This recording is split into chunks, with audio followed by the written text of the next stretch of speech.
सरस्वती पूजा दिन काहींकी खिया जाई थाए माछ एभली प्रथा पछरे कौन रही रहस्य केउठी पालन हुए एभली अजब प्रथा आसंतु जानिबा।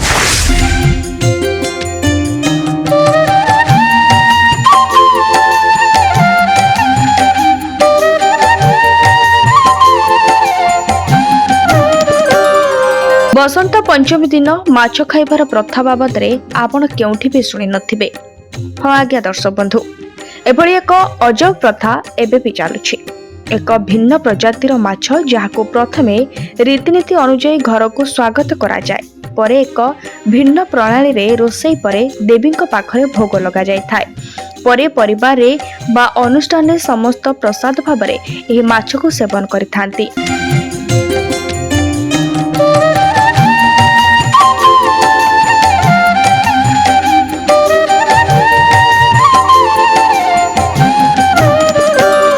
चलित 2025 वर्ष फेब्रुआरी 2 तारिख रे सरस्वती पूजा पालन करा जिवो।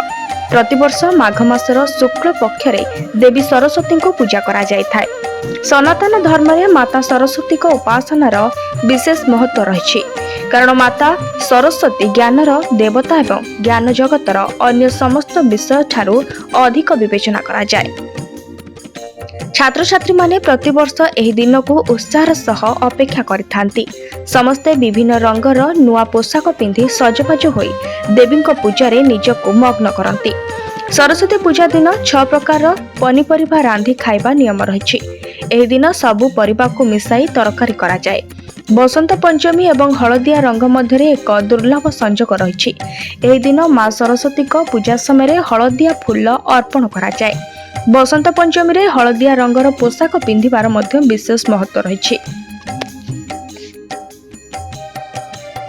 ए सब व्यतीत सरस्वती पूजा रे आउ एक परंपरा मध्य रहिछि। ताहा हेउछि एही दिन इलिसी माछ खाइले भल्ल बोली कुहा जाय। सरस्वती पूजा सह ए माछर कोनोसी प्रत्यक्ष संपर्क नाही।